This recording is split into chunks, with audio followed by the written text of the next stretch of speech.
Hey guys, welcome back to another video. I'm very happy to say today I had a really good day with playing chess. I was playing a tournament and this is the game I'm going to show you. What's so important for me is it's the highest person I've ever defeated before. So he was ranked 1671. So that's a good record for me. It means what I'm doing is actually helping me now, and hopefully it helps you guys as well. So I'm going to use principles and try and remove all my weaknesses, and at the same time hopefully remove yours as well, so we can all pinpoint each other's weaknesses and build from there. Anyway, I'm going to analyze this game tonight, and here we go. I'll get into it. So I was playing as white today. First move, I played e4. So just opening up, like I said, the opening principles. Just trying to open the squares up. Not really wanting to open the queen up. We don't want to take the queen out early. He responds with, which one's that one? That is c6. I do a development move with the knight, so trying to control the center. So these four squares are the centerpieces we want to try and fight for. He's trying to fight the center now, so he's trying to open up. So he's putting pressure onto the pawn. So in this situation, we can either take the pawn or we can defend it.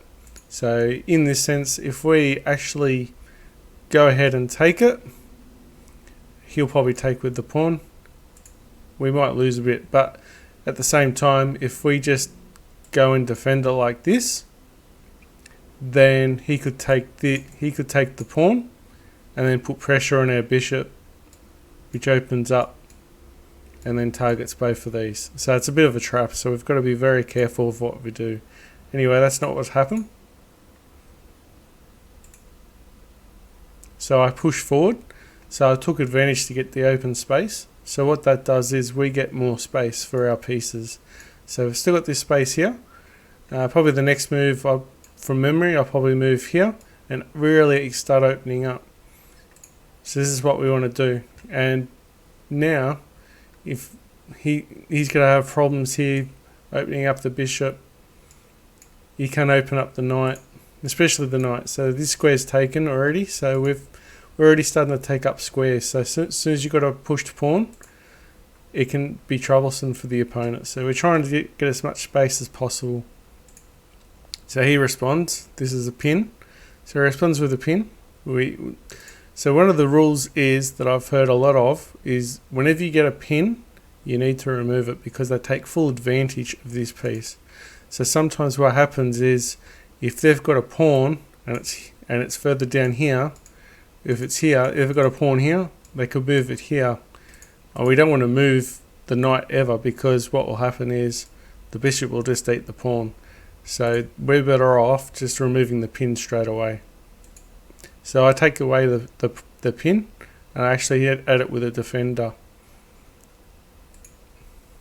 So here it goes forward one more. So this is very passive of him. Not really sure. It's really not looking that great at the moment because his knights can't get developed properly. He can get pushed here, but it's starting to block the queen as well.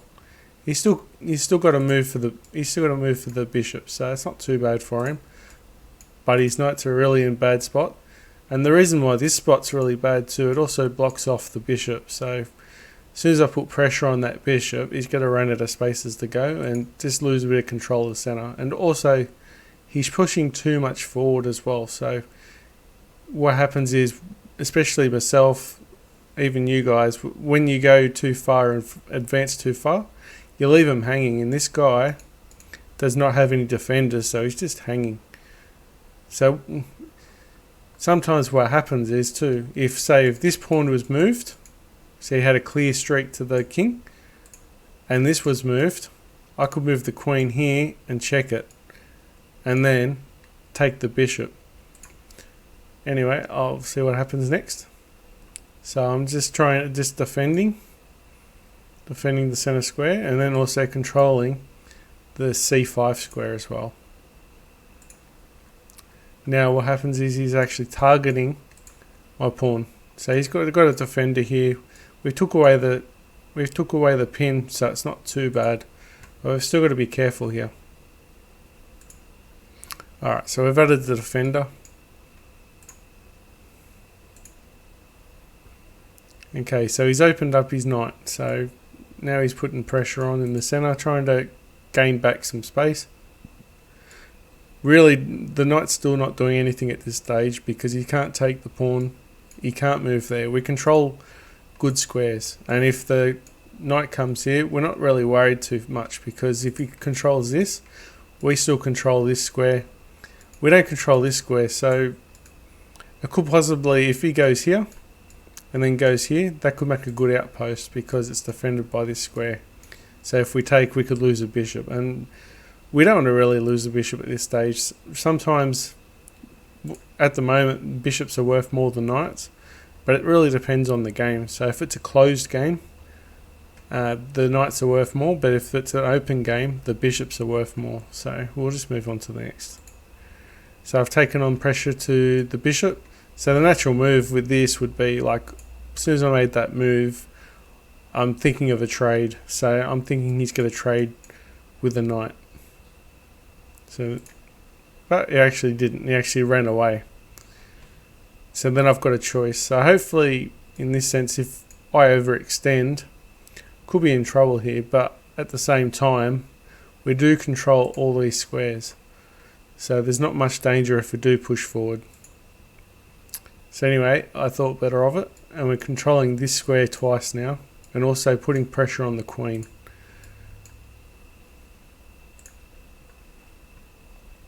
So the reaction is moving the queen to a safer square to b6.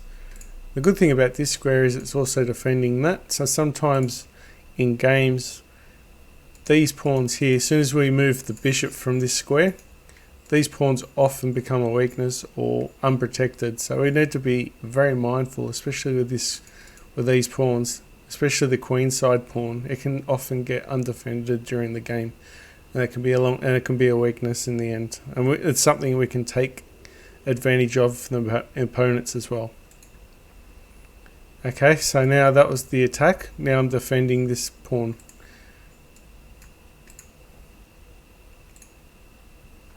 Not really sure what this move was about. Trying to look at it. If he moves forward, no, not really. There's really no gain for that one. Not that maybe going there. Trying to understand it, but I'm not sure about that move. Okay, now we're putting pressure on the center, so twice.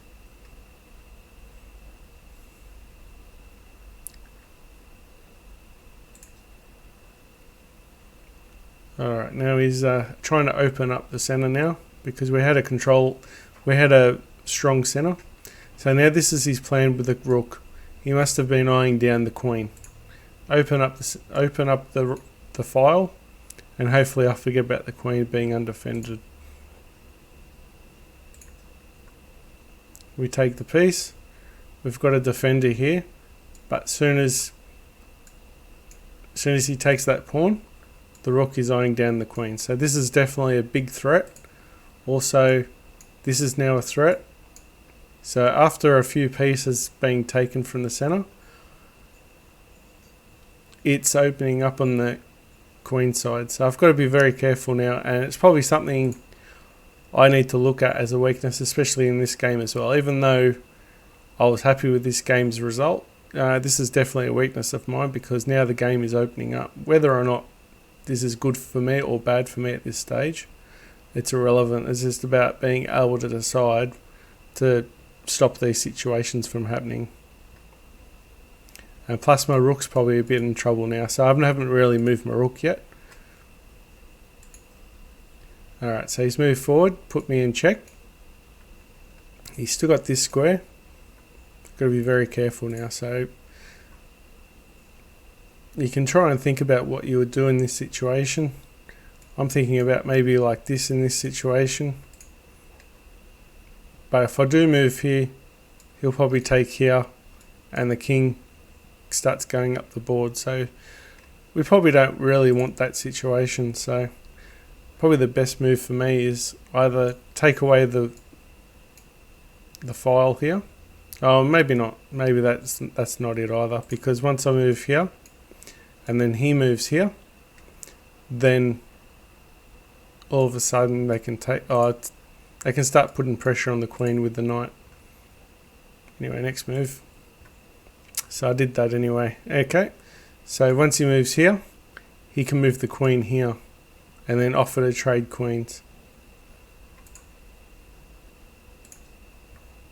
Okay, so he's done exactly what he meant to do, like he was opening up. And I'm like, okay, you can bring it on. I'm actually offering this piece here. So this part of the game is probably where I sort of lost it a little bit, where I had really good control of the game. I still do have control of the board somewhat. I've still got a strong center here. This pawn is brilliant. Still control here. But at the moment, he's starting to fight for it on the left side, and my king's starting to look a bit dangerous. But to think about it too is this bishop's not really good at all. So if he goes here, that's probably the only good square. But if he goes here, can't. That's controlled as well. So we still control a lot of the board. This knight's still dangerous. Still not dangerous. It's still undeveloped, and it's got nowhere to go. And if it does go there, it's going to block the bishop as well. But I probably won't trade.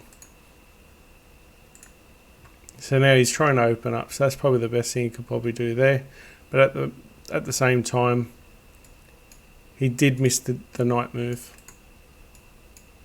So that was probably the worst part of it. So he did have a knight he could have taken. So he's attacking here and attacking here. Alright, I'll do a sneaky move. Not sure what I was thinking at this stage. I was thinking more about putting pressure on doing something totally ridiculous, because this guy is ranked a lot higher than me. So I thought I'll do something he wasn't prepared for, and that's just to go and do something a little bit crazy. So now he's defending, but at the same time, at what cost is he trying to protect himself? So now he's got no defense. And what did I say in the videos? King protection is number one. It's one of the most powerful things you should do, is just to have king protection. I still haven't got protection here. I need to actually do the castle next. So hopefully I'll do that soon. So I just take it anyway. He might open up here. I can move the pawn here now. So the pawn's still moving up the board. So there's a little bit of compensation here. You still got this knight to take.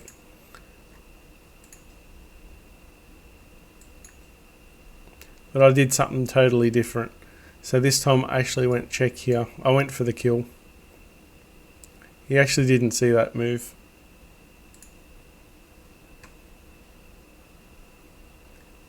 Okay, and he's got to run away now. So he's totally exposed. When your king starts to go in the middle of the board, you know you're in serious trouble, because that's not where you want to be. And when I say there's a game where I keep saying the anti-fried liver attack. If you play that wrong, your king ends up you end up checkmated, or your king ends up in the middle of the board. In one of the next videos, I will play that, and I'll show you all about what happens if you misplay it.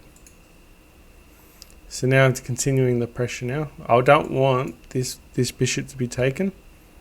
So I need to take the pressure up, because I've still got this threat now. This is very a big threat.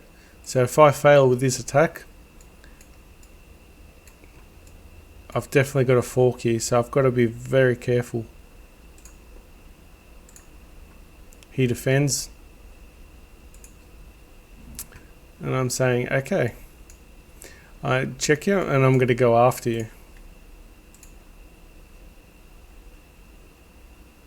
Okay, and he's just run away. I take away the fork. Now he decides he can take which knight he wants. He can still take the bishop, but it's his choice to see what he wants to do. Takes the knight. So that's probably one of the big mistakes he did. He probably shouldn't have taken a knight. Put pressure on the queen. try and open up the board. He can still take the knight. So we're giving away free material, but now it's actually at a cost. So we're losing material, but at the same time, we're opening up the board on our side now, and this is what we want now. We're actually got our rook activated. It's on a semi-open file. Things are starting to look good, and this knight is not really doing anything at the moment.